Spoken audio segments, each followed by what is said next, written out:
And now, the star of the show, Jordan Rogozinski. Hello, folks. Welcome back to the Jordan 411 Sports Show. Today, we're just going to talk about the Winnipeg Jets mostly and some other topics around the NHL. I would like to welcome my co-host, my brother Jeremy, and my co-girl to the show. The band is back together after 2 weeks of technical difficulties and illness. And boy, if you only would have seen this commotion 5 seconds before the show started, you would think we wouldn't know what we're doing. But anyway, welcome back, Jordan. Great to be back. I like sitting on this side of the mic instead of the other side of the mic. Yeah. We're gonna start with offseason for the Jets players that we got rid of. So, yeah, for those of you that don't know, we're doing a Jet season preview and a little bit of NHL talk too. Well, Jets off season. Well, they lose Nikolai Ehlers. Is that a big loss? I don't know. I mean, yeah, he's fast. He can create. But he's also injured a lot. So that's the downside. Hadn't really produced much in the playoffs. So is that a loss? I don't know. They lose Rasmus Kapari to Europe. They lose. And then they. Huh? Oh, yeah, Appleton went to Detroit. And then. And then they re-signed Pionk to, what was it, a 6 or 7 year deal, Michael? 6. For $42 million? 6. Yeah, 6, I mean, 6, 10, 7. Yeah, 6 for 7 years. And then, what was the other? They re-signed, They got the hometown boy back. How did that teach you? Yeah, Jonathan Taves. Yeah, that's who I was missing. Yeah, Jonathan Taves. Yeah. What do you think about that, Jordan? I think it's wonderful for the city. First off, honestly, I think the building's gonna be more full this year than in past years, and I think it will be full right away, where it normally takes a while because it's nice out to start the year. But I think people are excited to see number 19 play. Yeah, it'll be interesting for me. You know, he's 37, hasn't played in 3 years. It'll be interesting how his body adapts. I mean, he's already injured. He's already got a bit nicked up in the preseason. But I'm hopeful that he can stay healthy and play most of the year. I think if he plays, he'll be a really impactful player. Just looking up the Pionk contract, guys. It's 5 years and 7 per. Oh, 5 years, 7 mil. Okay, yeah. And as of right now, I'm just waiting to confirm they did place Billy Heinola and Walker Dewar on waivers. They cleared. They cleared? Okay, that's good. Okay, so they're on the move. That's from good. Ken Weeb. Perfect. I was just waiting for that, but I never saw it by the time we went to air here. I'll start this conversation because we'll kind of go back and forth, but I have some things that are kind of nipping at the heels, if you want to call it that. Are we surprised with Billy Heinola cleared waivers? Not really. He's not an NHL defenseman. He didn't show that good in the preseason because I watched more than my brother. He didn't look that good to me. He kind of looks the same as he always has. Yeah, he's been one of those guys that has never really found his footing, you know, but has he been given the chance that he deserves, right? See, that's the debate, right? Because do you remember the year when Bufflin and all those defensemen retired? We lost Bufflin, we lost Myers. Yeah, Trouba. He came in as an 18-year-old, won a job. Yeah. Played game one, played terrific. He's had freak injuries and hasn't been able to find his spot as of late. Yep. Yeah, and I mean, are they playing the pylon Logan Stanley ahead of him? You know, it Guys, seems like, I don't know about you, but I watched that game against Calgary. Yeah. And to keep it polite, Yeah. I hope we've seen the last of Logan Stanley, but I don't think so. I know. I don't know what it is. They just have like a love for him. You know what it is? His skill set is unique. We saw it in one of those scrums in the corner in that game. He was mixing it up with the best of the Flames. The problem is he can't put the defensive side of the game and the physical side of the game together. It's either one or it's the other. And I think management has not gotten rid of him because they feel like he's so close to putting it together. Yeah. But if you feel like you gave up on him and he becomes remember the thought, he's the next Zdeno Chara when he was drafted? Yeah, right. I think we're a long ways away from that, I think would be fair to say. But I think if you give up on a guy too soon, a new opportunity might have been best for Billy Hanel. And I said that yesterday when the news broke on our broadcast, that sometimes it's best for just a new opportunity. But I mean, to be honest, I think it's a not good indictment if the rest of the league has a shot at you and they don't take you. Yeah, for sure. No, that would be sad. That would show that you're not wanted by any other NHL team. And I think Jordan and Jeremy, you guys would agree that I don't really think there was a spot for him on the roster last year. I didn't. This move is a year too late with Billy. But again, like the size and the tantalizing ability to police situations is what keeps him on the roster. Yeah, yeah. So And go ahead.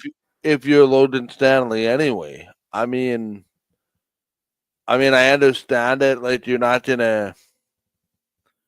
Realistically, he's a left-handed defenseman, right? And we have an abundance of left-handed, Too many. We did lose Dylan Saber to an upper body injury. We've now lost Cole Perfetti to what is believed to be a high ankle sprain. Ugh. And we've also have Adam Lowry, who's recovering from off-season surgery. So to be honest, I think a 14-1 start for the Jets is a little bit out of the question. But this is a team for me that sounds, primed and ready to go. The biggest thing is, and they haven't really addressed this, and we can maybe talk about it. Jonathan Toews as his team's second line center,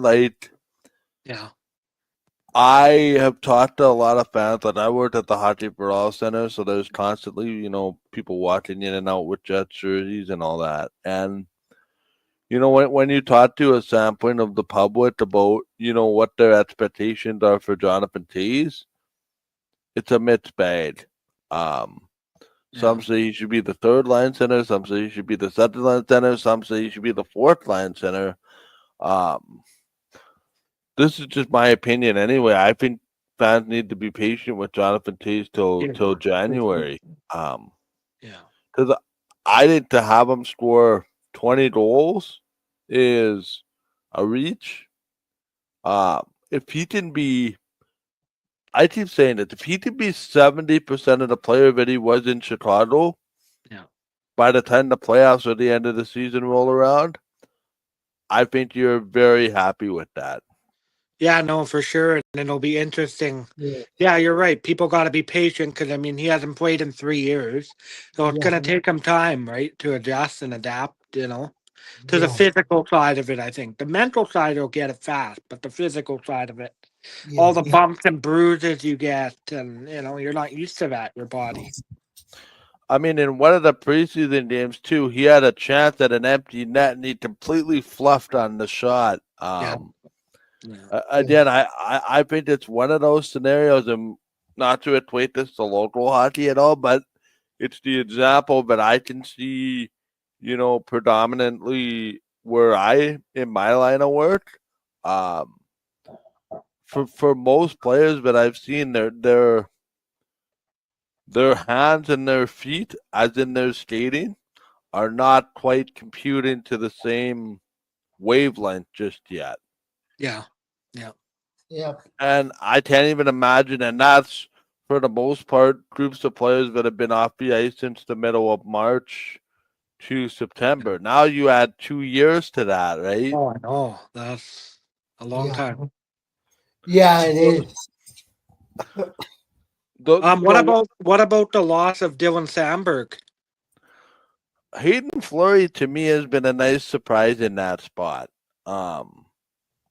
Hayden Fleury played some big minutes down the stretch. We lost Sandberg the last time. Where that was sort of the one down swoon of the Jets season was when Sandberg wasn't in the lineup.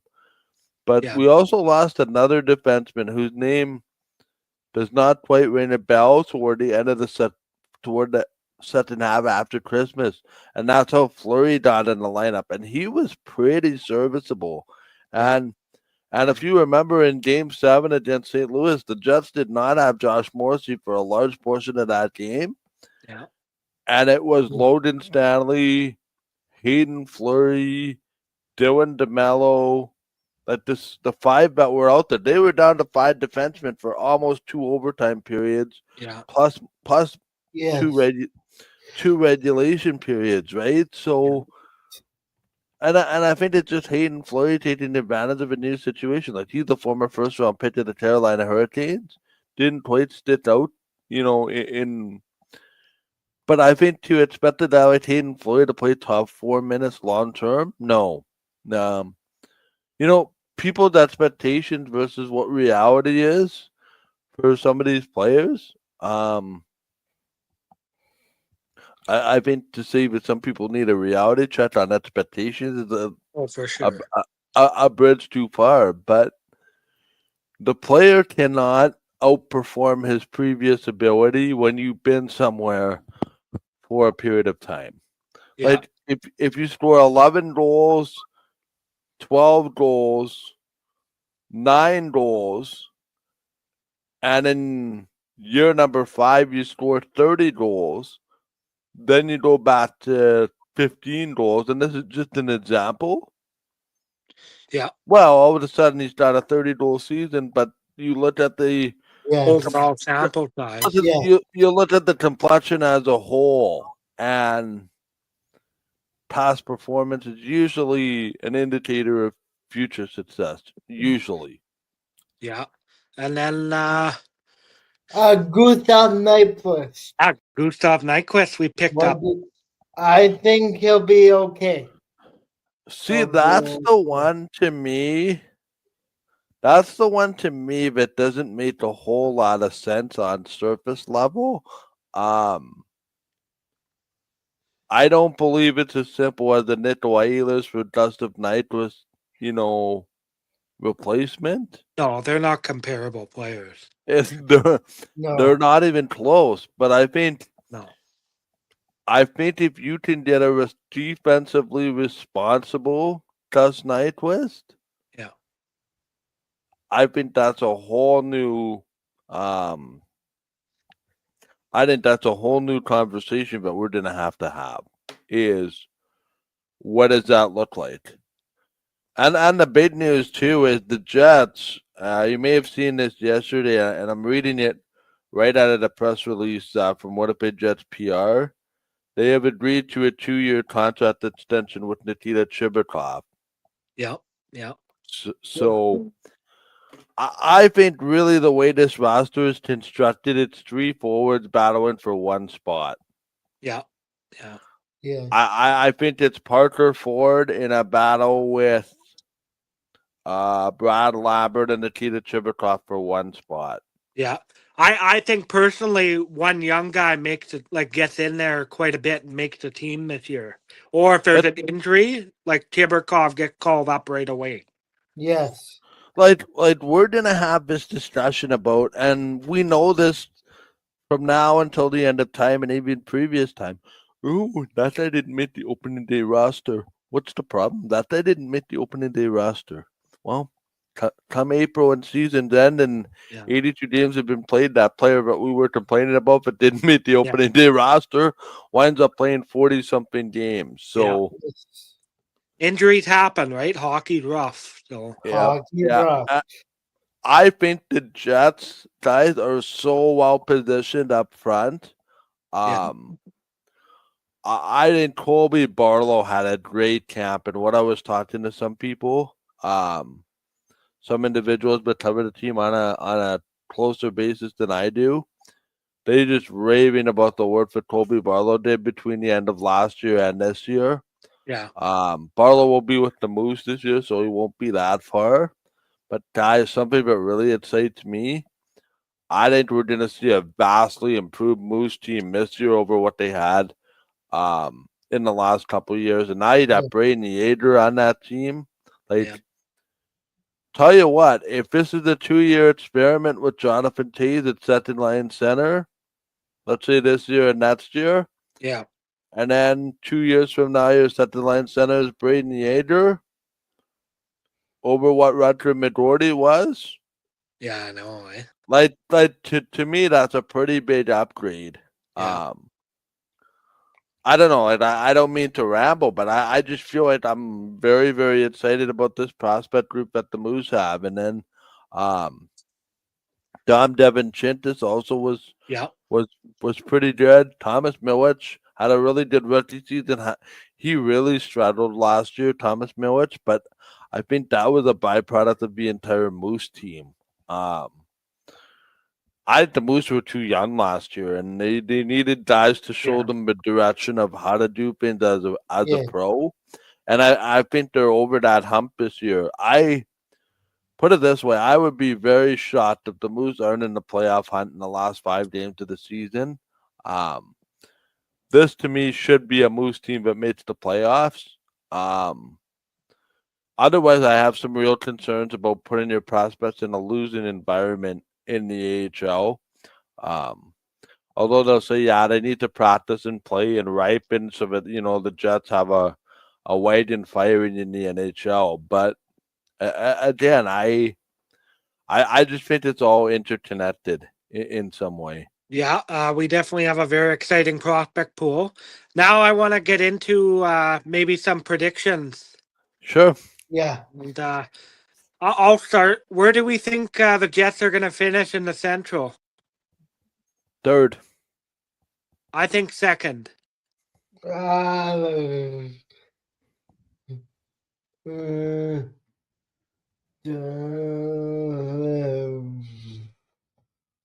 go third. Third. Okay, third. What? Why the hesitation, Jordan? Cause why? Because if they shock the world again and have a good start. Yeah, see, that's the thing. Nobody saw the 14-1 start coming out of the cannon last year. The way I see this going, and you can correct me if I'm wrong, I see a bit of a slower start. They'll be middle of the pack. Then I think this team that December hits, the Olympic break hits, I think they're really going to hit the ground coming out of the Olympics in February, and they're going to carry that into finishing third in the Central behind Colorado and Dallas. Yep. See, I think Colorado wins the Central this year. I think Dallas finishes second. I think the Jets fight Dallas for home ice, and it comes down to the last week. That's how I see it. Yeah. I don't know. I think Dallas finishes ahead of Colorado. They win the Central. Interesting. Yeah. What do you think, Jordan? Dallas or Colorado wins the Central? They're both good. But Dallas is a bit deeper, I would say, than Colorado. Here's the thing, though. One thing we're forgetting about Colorado, they basically TLC'd their whole roster in the middle of the season last year. Yeah. Yeah. Yeah. I think with the chemistry that they're going to have this year, they're going to hit the ground running. Yeah, for sure. For sure. And I think that whole division is going to be a slot. I think 5 Central teams made the playoffs. Yeah. Yeah. Oh, yeah, for sure. And bold prediction. I think everybody who made the playoffs in the West last year makes it this year. No changes. Yeah, I would agree with that. Yeah, I would agree. What do we think about the other Canadian teams? Well, Oilers will be good. They're always good. They have McJesus and Draisaitl. So Well, we got the news today. McDavid has signed a 2-year, $12.5 million AAV extension, which to me just absolutely blows my mind. But he didn't even take a pay raise. I know that's crazy. And then we have Kaprizov signing for $14 million. Yeah. That shocks me a bit. This to me is a bad sign for the NHL. Because I tell you what, managers are going to look at it and say, well, McDavid's at the hometown discount. He's the best player in the NHL. So should you. Yeah. And now you have the Kyle Connor deal coming. Yeah, we'll see what it comes down to. I'm hearing some scuttlebutt about it. I believe it was David Pidnata who said it was between 11 and 12. What was it, 11 and 12 million or 12 and 13? You 13? You said 12 and a half. Yeah, I think that number is going to be 12 and a half, but 12.75 when all is done. Yeah, that seemed reasonable. And there's reporting out this morning, I don't know if you saw it, but Lane Hudson had a $9.75 million AAV contract on the table from the Montreal Canadiens. Wow. That just goes to show where the money is heading in hockey. Oh, I know. It's crazy.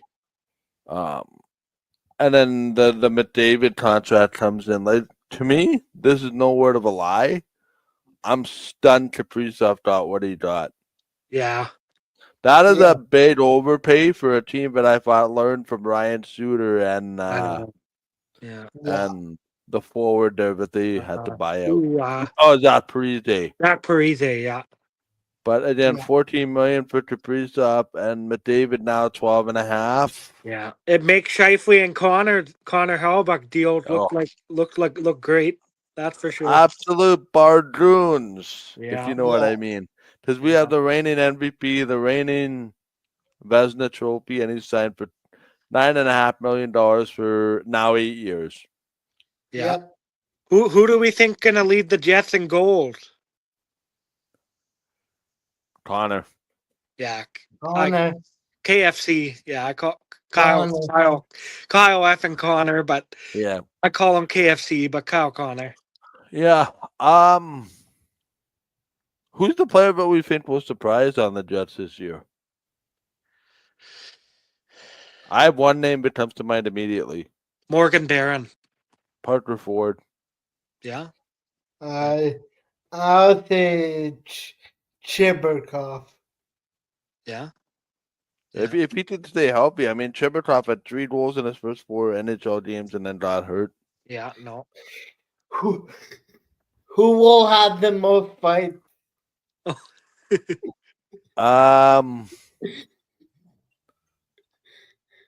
Stanley. I think Miller. Colin Miller. Yeah, it depends how many games he plays. Yeah. I think Lowry still. Yeah, Lowry, yeah. when he gets back. But he's missing till mid-November, late October, I know. early November. Yeah. It's interesting, right? Yeah. Now the big question: what's your Stanley Cup final matchup and champion? Oof. This early? Oh my god! Come Well, on, it's a preview show. Out of the East, I have Florida. You need to put your you know what on the line I sometime. have Florida out of the East, and in the West, I have Dallas, and I have Florida winning it again. Despite missing Bartov for the whole year Yep. and to Chet for half the year. Yep. They'll find a way. They'll find a way. I have Colorado in the West and who in the East? Let's go. Toronto. Toronto. Did you just want to make me happy so I wouldn't leave the show? Be honest. Yes. Oh my god. Yes. I think I would pass out if they ever made the final. No, but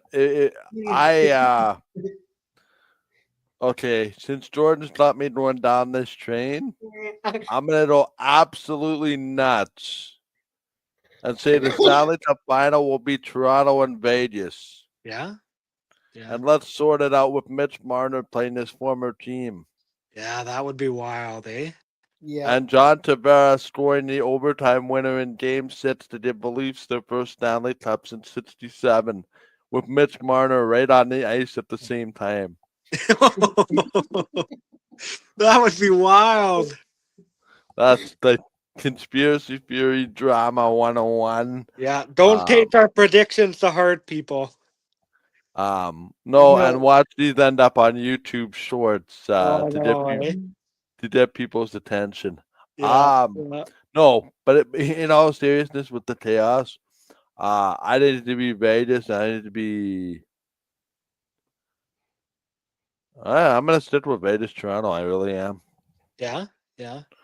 I think Florida's just gonna be digging themselves too big of a hole to make the comeback. Yeah. But Edmonton dig themselves a hole too last year. I mean, whatever happened between Tampa and Florida this weekend, we saw no love lost with over 300 minutes of penalties. That was wild. That's Tampa probably trying to intimidate the Panthers. Yeah. And the rest of the NHL saying thank you very much. Yeah, I know. I have one more. Who will lead the team in penalty minutes? Oh, for the Jets? Yeah.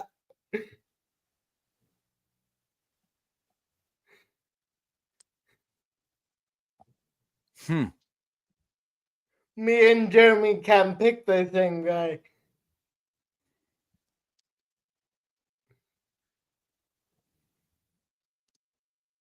What's his name? Copy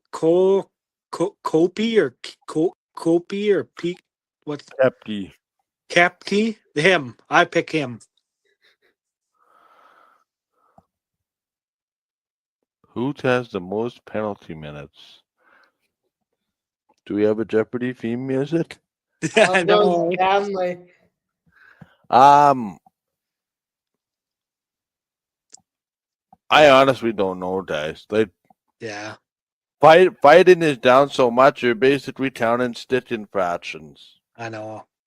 And even then, some of them are so soft. The Jets were such a disciplined team last year that it's hard to compare the two, right? Stanley, because he can't move. Yeah. Yeah. He's a pylon. Last question. Absolute last question. Yeah. Wildest NHL hot take this year. Lead wide. Oof. You want mine first so you have some kind of an idea? Yeah, sure.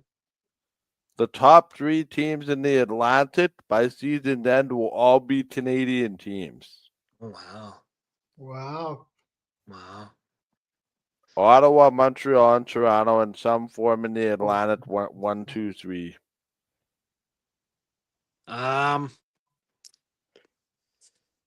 Mitch Marner won't get over 50 goals.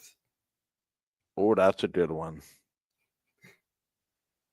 I like that one. Yes. Um, I have another one if you want some kind of an idea. yeah, sure. Josh Morrissey wins the Norris. Yeah.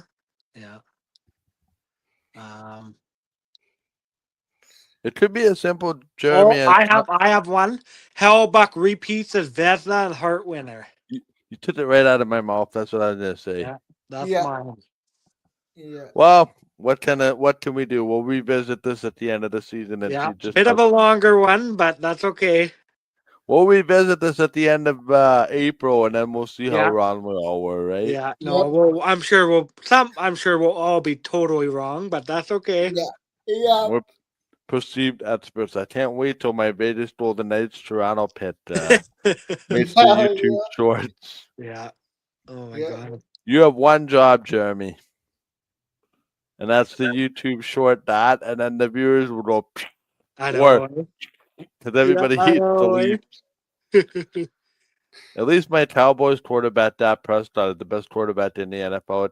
Yeah, and then I have Jake Ferguson in fantasy.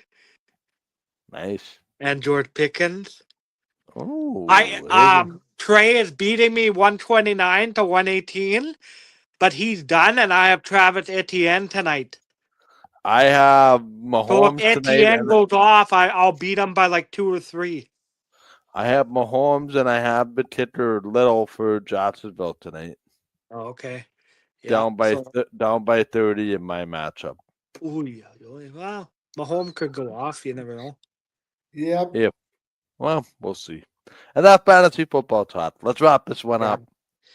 Okay, folks. Well, that was fun. Hope you enjoyed the show, and thank you all for supporting. And yes, the YouTube shorts will be out. And goodbye. Yeah, and we'll see you all next time. Thank you all for supporting. Sorry it was a long show, but we'll it is what it is, and we appreciate everyone who watches. And thank you. We'll see you next time. Bye.